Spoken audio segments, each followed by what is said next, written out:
Okay, Kim, what were you doing in the summer of 2005?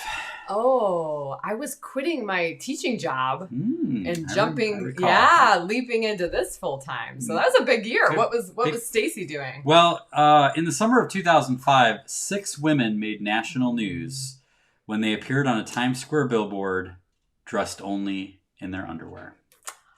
Is that like everyone's worst nightmare? I know, right? Wait, what? Why did that happen? This was a dream! While other nearby billboards featured actresses and supermodels, this one, promoting Dove brand products, promoted real women with real curves, and the nation went wild. Dove's mission was to make more women feel beautiful every day by widening the stereotypical theme of beauty and by inspiring women to take great care of themselves. Suddenly, Stacy Nadeau, an industrial organizational psychology major... Say that again? No, thank you. Industrial organizational psychology major at DePaul University was thrust into the national spotlight. Wow. As one of the real women featured in the ad campaign, Stacy quickly emerged as a spokeswoman for the healthy body image. She appeared on the Today Show, CNN, Ellen, Dr. Phil, Tyra, and Oprah twice. Oh my goodness. Since then, Stacy has committed her life and career to helping women feel great about themselves. Stacy lives in Chicago with her family. She works full-time as a speaker, consultant, and coach to empower women everywhere. Stacy Nadeau, thank you so much for being with us today. How are you? Thank you. I'm so excited to be here with all of you. I've been a fan of the show for quite a while. So thank you for having me. I'm fantastic. How are you all? And we're assuming you're a Bears fan. Is that a good assumption? You know, I'm originally from Michigan. So it Oh! might be worse. Because I like the Lions. There's a bunch of Michigan people here tonight, so my we can get the love. condolences on that, but there are a lot of there's a big Michigan contingent. Well, maybe you could understand our frustration with being in a state that isn't your own sports team, so we can relate. I hear you. Yeah, absolutely can relate there. That's for sure. Well, let's start off with the obvious. I'm sure you've heard this question a million times, but people who don't know, how did this opportunity with Dove come about for you? It's just studying your industrial organizational psychology, and then all of a sudden, boom, Times Square billboard. How does that happen? Such a story. It's such a story. It's one of my favorite stories. So, I was at this point in my life what I would consider just sort of an average college student. I was going to school full time, working part time. I was president of a business fraternity at my campus. I was volunteering at a women's shelter across the street from campus, and I was an RA. So I remember being in a position where I was extremely overwhelmed. And those times in life where you're just like, keep everything afloat. I know how to just make everything sort of work, and it's good enough. And that's kind of where I was. And I was scheduled to work at the part-time job. I was a receptionist at a salon, and so I was walking to work. And it was about a 3-block walk from my apartment to the reception job. And as I was walking, I noticed this woman who's trailing really close behind me. And I had brought my roommate with me. So her and I are walking together. And I'm like looking over my shoulder. And I'm like, what is going on? And this woman's getting closer to me. She begins to take notes. And I'm getting a little bit freaked out. I'm like, what is happening? But I live in downtown Chicago at the time. If I stopped for every odd thing I always saw, I'd be stopping all the time. So I just kept walking. I ignored it and kept going. So the woman follows me inside. She introduces herself. She says she's a talent agent, and she offers me, a slot at this audition to come to a modeling audition. And I just remember looking back at her and being like, what are you talking about? I was a size 10. Not only was I not what every model looked like, I also, like I just explained, was overwhelmed. I had too much on my plate as it was. So it was one of those very quick, like, thanks so much, absolutely not moments. And I went on with my shift. The day went through, and the woman had left her card. And my roommate who had been with me took the card, called, pretended to be me, made me an appointment to go to the audition, and forced me to go. Oh my God. So I really do owe the entire situation to her, because she made me go and pushed me and encouraged me. And I went, and the rest is history. Oh my gosh. So that is great. That was great. Did your roommate find out right away what it was for? Like, what were you thinking when you heard about the idea? Were you like, oh, this is actually really cool. I want to be a part of this. Or what was your thoughts when you heard what the actual job was? So at the beginning, these were the years where you'd walk down to downtown Chicago and people would be like offering you a free haircut and a free massage and come get this free body scrub. And, you just kind of had built up walls to walk down the street. Yeah. So that was sort of my first reaction. And then when we slowed down and she started explaining what it was all about, I definitely reframed how I wanted to show up.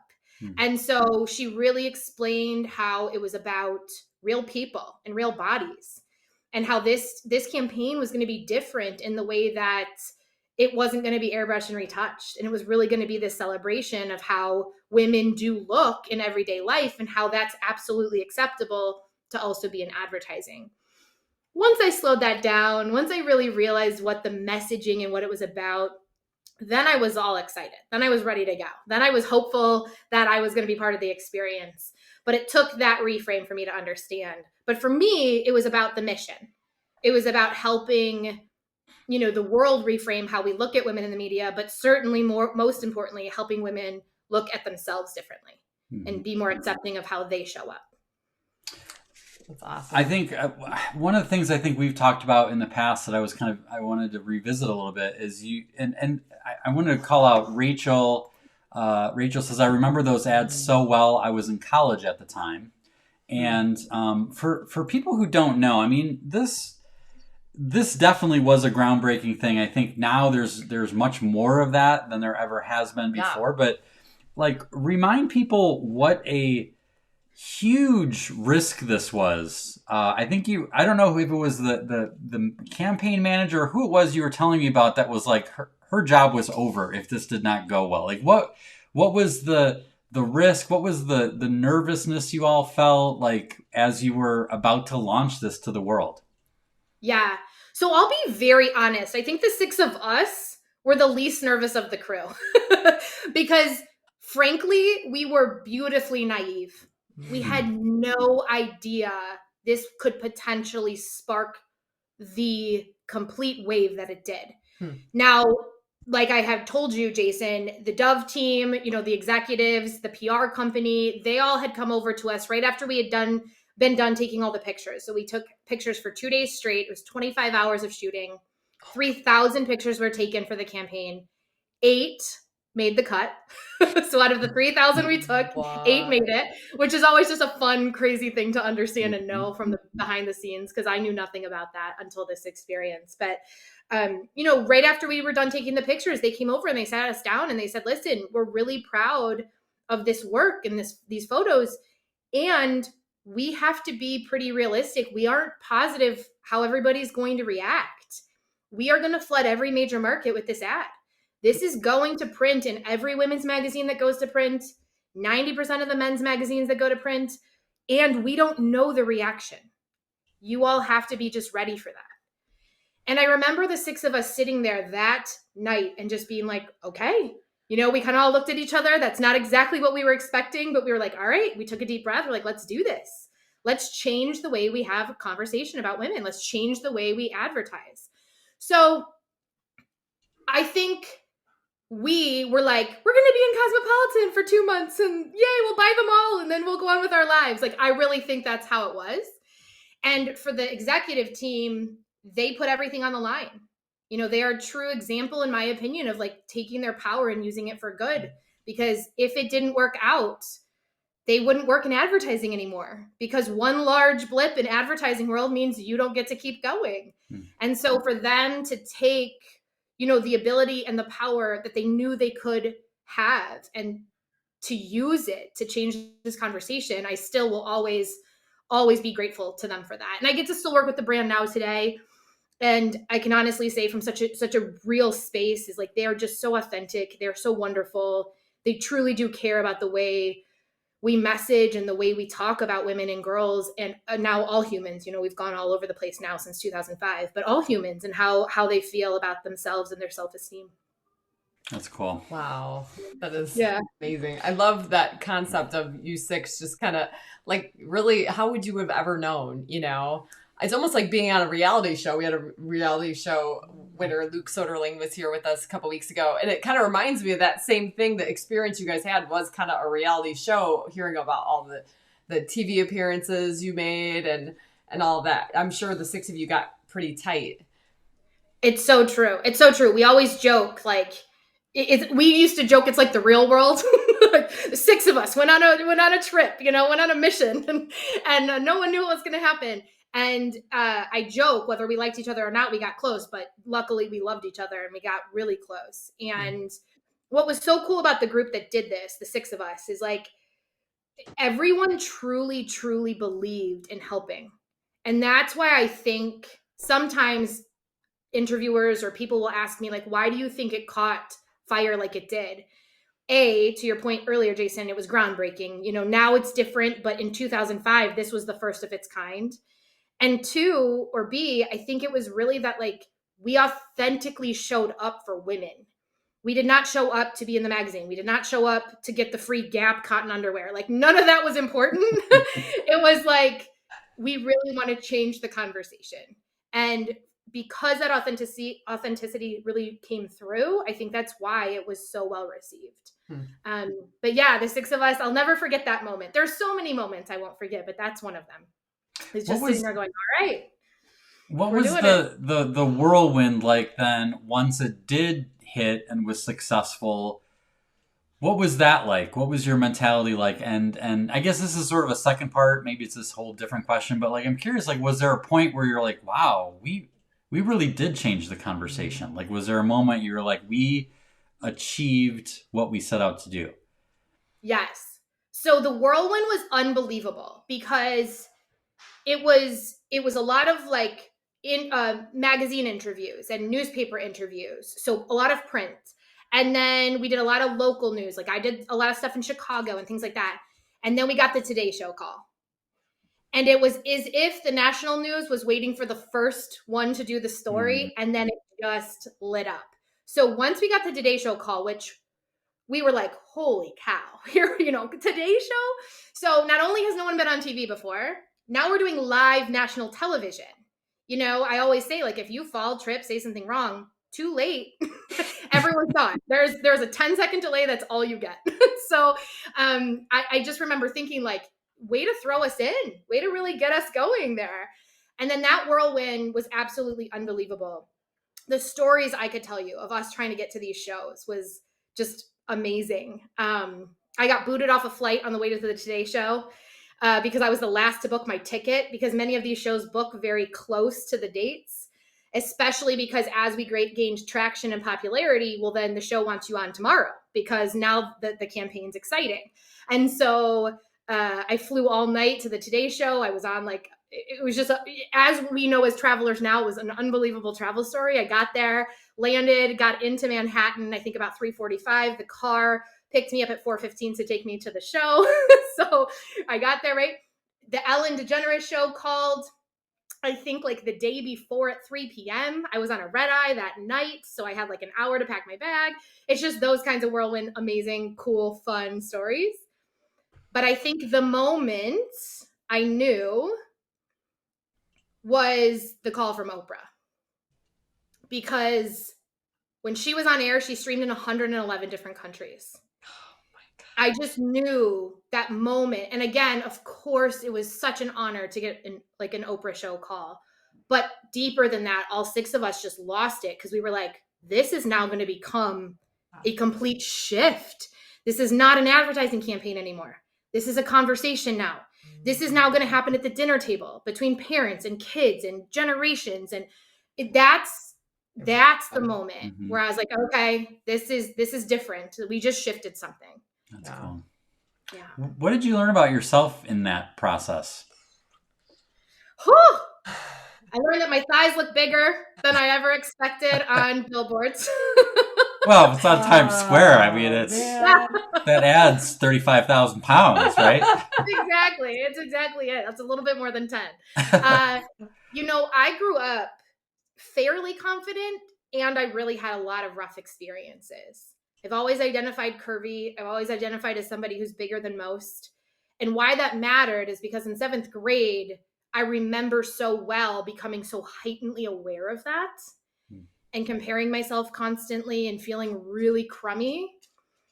And I remember most about stores I would walk into, and none of the advertisements looked anything close to me. And so in 7th grade, that meant that I made it mean I was the problem, right? Nothing wrong with the clothes, nothing wrong with with everything, with the brands. It was like, it was me. I had to fit into this box. And if I didn't fit into this box, I'm a problem. So I learned that I had taken on a lot more of that than I ever realized as an adult. I also learned that I have an amazing support system, and my parents are phenomenal and helped me really get through a lot of that in high school. But most of all, I learned like this conversation is so important. It's important for me still to this day. It's important for the women I get the honor to work with. It's so important because body image is usually a symptom of some deeper self-worth, confidence, and capability issues. And that is what I think I've learned the most is we can present any way we want, but having that authentic connection to us and who we are and how capable we are as humans, that's how I like hope all of us can show up, because that's a different feeling. That's awesome. Yeah. I think, well, obviously then, you know, this experience led to what you do now, where you're speaking, you're talking about body image, you're helping men and women feel their best. I know that's like part of the passion too, is everyone. I know like you've talked about like the idea of like fairy tales, and sometimes the messages we get just all along, like what in your work of what you do, like tell us a little bit about like what you do now, and what is is there a culprit? Is there a I hate to say like a bad guy, but like what's a common thing that you see a lot of people struggling with that you're constantly helping them deal with? That's a great question. I think it ties into the fairy tale thing, which is what I would say I see consistently, whether it's in my one-on-one coaching practice, whether it's talking to people after a keynote, consulting for a brand or a company. It's like, I just watched so many people hand over their power. Just give it away. And it's maybe they're giving their power away to the fitting room because their jeans don't fit right and they're upset. Maybe they're giving their power away to the coworker who they don't get along with, who's driving them nuts. Maybe they give their power away to their children or their partner or whatever it may be. And it's just, I find it so painful to watch so many of us, myself included some days, just hand it all over and just give it away as if it's like, you know what? I don't matter. Everything else is more important. Just here it is. So I talk about power in a really like physical, interesting way, but I talk about power like it sits in our gut. And I always imagine a mason jar, which I don't know why it's a mason jar, but it is. And I always think about this mason jar sitting in our gut. And I always explain, we want at least 70% of that mason jar to be full of our own power at all times. And 30-ish% goes out. And what that means for me, or what I coach people to think about or offer them, is this idea of, you know, who's on your team? Like when I talk to my young people about confidence, I call this their esteem team. And it's like, those are the people that have your back, that love you fiercely, that always want the best for you, that also might call you out sometimes, or might also check you a little bit. And those are the people that I want to give a little bit of that power to. You know, that's my husband, that's my parents. Like, but the thing is it's got to be a two-way street. That means you got to get a little back from them. And it's got to be that mutually powered, respected relationship. So for me, it's that. And I think it comes back to sharing the fairy tale a little bit, where it's like, we've built this fairy tale that somebody is coming to save, whether it be a person, whether it be the next fad diet, whether it be the next job, that one will be better.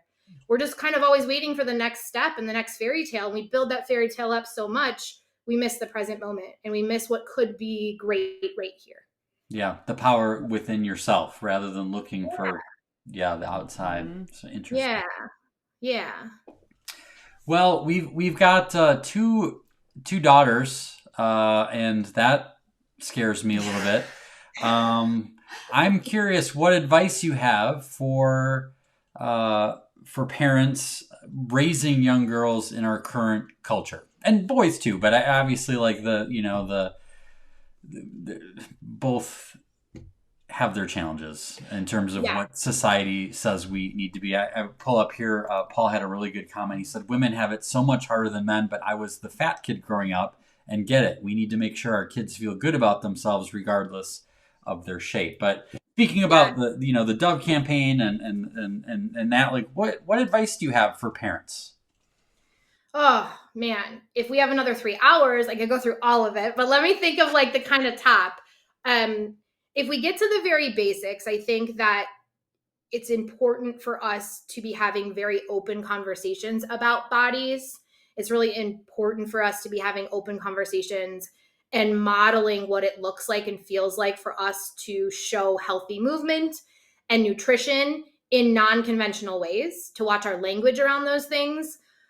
One very simple thing, but it's often overlooked, is like not demonizing any foods, not making any foods necessarily wrong or bad, not rewarding with food, right?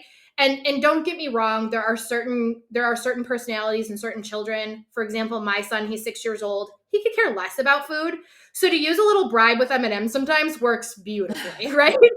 But I can read in him that that's probably not going to become a pattern, that he'll like reward with food one day, just because I can kind of see that in him. So it's like those kinds of things. Again, the conversations we're having. But I think in that conversation bucket, the biggest thing to do is to normalize talking about how we feel, and to normalize the feelings we're feeling in our body, how foods make us feel, how healthy movement makes us feel, over how we look is really important. One thing I think this campaign did that hadn't really been done before is normalize like talking positively about the body, right? And talking openly about it. So many women came up to us and were like, gosh, I felt this way for years, but I've never said anything about it. I thought it was just me. So when we were able to open that dialogue, it was like, no, I mean, I didn't want women to bond over that, but they did, because they realized so many were going through it. So that feeling of not being alone, I think really letting all things be okay. So many parents I talk to or even coach, if their daughter or even son will say something about their body, or say, I feel fat or I look fat, they'll immediately be like, stop, no, you don't. Oh my gosh, you're so pretty. And what tends to happen is your interest and your intention are so solid, but what tends to happen is that human or that child is like, you have to say that, you're my parent. And so what tends to work even better is, tell me why you're feeling that way today. Is today different than yesterday? Is something going on? Is this a conversation happening inside of your head a lot? And you're just kind of getting really neutrally curious, and you're able to ask those different questions and have that dialogue that goes back and forth. And it's totally okay to be like, you know what? Sometimes I have those days too. What's important is not to focus all day on it. I always say, like, throw yourself a little pity party. I call it the squash it method. Throw yourself that little few minutes, let yourself have at it, but then take that deep breath and forward focus on what's going on in your day. Because if you let it take over, that's when it starts to become a perpetual pattern. I love that. I love the idea of like being able to talk even to yourself, not just your kid, of like, why am I feeling that way today? And like, what's different about today than yesterday? The term neutral curiosity. What an interesting combination of words there. Instead of it being like, shameful questioning or accusatory, it's just like, stay real, chill, right? Yeah. Yes. Half of parenting. I love chill parenting. That's exactly it. Yes. Yep. Jennifer Tackett, can you put her comments up? It was a little bit up there. Yeah, this is pretty cool. So Jennifer says, I remember doing a bulletin board around that time as an RA about women in advertising. Thank you for the conversation. How cool is that, from one RA to another? Yeah. That's amazing. Right? Jody says, thanks for the powerful reality check. I needed those reminders. So that's great. And then Catherine says, young people, not sure if average, end up with eating disorders because of their negative body thoughts. And I can't imagine that's not absolutely true, right? Yeah. We have a high percentage of young people.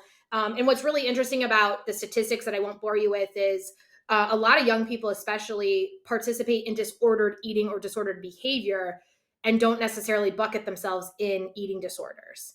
And so we probably have even a larger number of people participating in those behaviors or even just dabbling in those behaviors, again, because of your thoughts. And so fact checking your inner critic is something I talk about quite a bit, which you kind of brought up, Jason, is like really check in with that critic. And of course I offer tools of how to quiet that critic, but like checking in with that critic, getting to know that critic a little bit, it's important. We often want to push that critic away, but it's like, let's get to know it a little bit. Why are you there? Why are you saying that stuff? Yeah, that's addressing it, right? Instead of just being in denial about it. Yeah. Before we get any farther, I know I want to just throw out if you have any questions for Stacy, this is a great time to be able to throw those in the comments.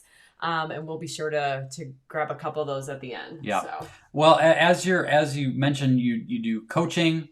I imagine that gives you a really interesting perspective, getting really intimate with people in terms of, it's one thing to speak on a stage and hear people come up to you afterwards, but then to really dive into where people are feeling and thinking. And I can only imagine that's given you even more knowledge of what's common, and what root problems there are and consistent challenges there are. Like if you could wave a magic wand to change one thing about our culture that you think would have the biggest positive impact around the subject of self-esteem and the stuff we're talking about, what would it be? That's a hard and this is like Larry King. We're asking the hard questions tonight. Yes. I mean, she's been on Oprah. She can handle it. Yeah, I think so. I think I got this. I think I would give a magic wand or wave the magic wand to get everybody to connect back to the capability they already have. One thing that's unique about what I teach is there is no growing confidence and capability. There's no finding it. There's no like when I lose the 20 pounds, once I get this job, once my kid acts differently, like there is none of that. It's actually there already. And you're taught to disconnect from it. You aren't born disconnected from it. It just isn't. It's a universal spiritual law. Like you are just born in complete love, right? Mm-hmm. And to get away and disconnect from that, like that's the human experience. And so I think it would be just to remind people to lean in just even 5% more to how capable they are. Mm. I think so much of this ties into the capability of who we are and how we are. I mean, look at what we've all done the last 2 years of our lives. There's so many of us that are like, if you would have told me 2 years ago that I was going to be on the other side of this and still be alive and fairly well, there's no way I would have taken that bet. And so many of us are still standing. So many of us figured it out. And so it's like, find those places where you can remind yourself you're so capable. You're so capable. We can do hard things. Yeah. I love that. Absolutely. That's Paul awesome. Paul wants to know, is that campaign still active or has there been a reboot? Yeah, so the campaign itself is still active. It's I would say what's still active specifically in the wording, if you go to like Google it or something, is the Self-Esteem Education Fund. That is something that we still work diligently towards. And that is where proceeds of every sale from Dove goes to a fund. And then there's a group of educators that travel and educate young people. We have national partnerships with like the Girl Scouts and different Boys and Girls Scouts, Boys and Girls Clubs of America, And so we have different places that we do that. What's still alive and well is the social mission team of Dove. And there's an entire team dedicated to that. And so there's all sorts of really cool things coming up that, to be annoying, I can't really talk about, but there's so many things launching next year and it's never going to stop until every single person on this planet feels really confident in themselves. So there's kid care, there's men care. Right now we've gone into all the different places. So the social mission team is the largest team of the brand. They really care about how they're presenting and what they're helping change or what conversations they're helping change. So yes, it is alive and well. All right. Well, here's a harder one. Jennifer says, shame is learned. Can it be unlearned? Yeah, that's a great and hard question, Jennifer. Thank you for that. I do think it can be unlearned. I have full faith it can be. more, I might even pivot to say more than unlearn completely. It's like practice bringing the shame to the light so we don't give it so much power. So for me, it's less about completely unlearning things. It's more about really practicing the muscle to reframe it so that we can really not give it so much power. To me, so much of what we do is give the negative stuff all the power. And if we can start to shift away from that, I think a lot changes. That's a great point. Great point. Tell me a little bit about this connecting to confidence masterclass you have going on. I think Jenna might be able to put the link to this in the chat, but we'll also put it in the show notes. Tell us about that in case people want to be involved and jump into your world a little bit more. Yes, please join us. It'll be next Wednesday, actually. And it's going to be all about, the tangible reasons and ways, the reasons why we want to get back to our confidence and capability, but the tangible ways and how to do so. So this is my first live masterclass. I purposely wanted to talk about it tonight because that means I absolutely have to do it now. And I'm really excited for it. But the digital world is a little bit new to me. So the masterclass in that space, I'm learning it and I'm really excited to learn it. So the class will be very specific. My entire theory is about, again, reconnecting back to who you are, how capable you are, and the tangible tools I offer all are designed to be done in 10 minutes or less per day. I am not looking to give you a ton more to do. I'm not looking to overwhelm you. I'm looking to make you feel differently and more connected to your confidence through just that practice every single day. And so that's what the class will be all about. I welcome you to come. We're going to have a lot of fun. Cool. That sounds amazing. Yeah, Jenna dropped that in the link. Again, Sweet. If you're watching this afterwards, it'll be in the show notes. It's free, right? I think you said it was a free. Yeah. Cool. That's amazing. Yeah, that's awesome. Michelle or Elle says, I am a Dove girl, love the products and what such a company does for communities. So I'm sure she's not alone. All right. Well, I have one last question and it's kind of out of left field, but it's one of my favorite questions to ask. What food, sound, or smell most reminds you of childhood? Food, sound, or smell most reminds me of childhood. Oh, that's a good one. This is so weird. But We like that. It's the one that's sticking in my head, so I'm going with it. In the house we grew up in, we moved when I was 14. But that first house we grew up in had a closet. And this closet had a smell that was like a very odd mix of like paint, lavender, and like Tide, original powdered Tide. And it's such a weird scent. It takes me immediately back to that hallway, immediately back to such good memories in that home. It was right next to my brother and I's playroom. So it was a very like big location in the home. And this is very weird, but there was an air freshener years ago. They've discontinued it. Can't find it anywhere that had that similar scent. And I bought them out of House and Home. When they discontinued, I looked for them on eBay. It was such a solid, happy memory, which is weird because it was a closet, but it just had that memory. And I think the scent was literally like fresh linen lavender or something. So it made sense with the lavender and the Tide. But anyway, that would probably be the one. And now I don't smell it anymore. I have to figure out a way to make it happen organically, I guess. Right. Someday you'll just be walking somewhere in a store or something. You just smell it. You're like, oh my gosh, what is it? What does that smell? Do you think the closet had those things in it? Like, was there, or, yeah, okay. I can remember at least the Tide. So I'm guessing this is a great question, Kim, because I've never gone back and asked my parents. Now I will because of our conversation. But yes, I know at least that had Tide in it. So I'm sure the rest of it was in there. The lavender, right? It was kind of a catch-all somewhere. Yeah. I love that. Yeah, Jenna put up new air freshener, Stacy's childhood closet, like the new Yankee candle scent. Yes. I love that. I'm gonna call them up and see if they'll let me get into their lab and start. Right? That's awesome. Well, and I can't, I think of Dove, I think of different scents and stuff. So maybe there's a new connection with the Dove line, that there could be like a custom product for you. Yeah, there you go. That's a really good point, actually. I'll call them tomorrow too. I know. So lavender, I mean, have me, yeah.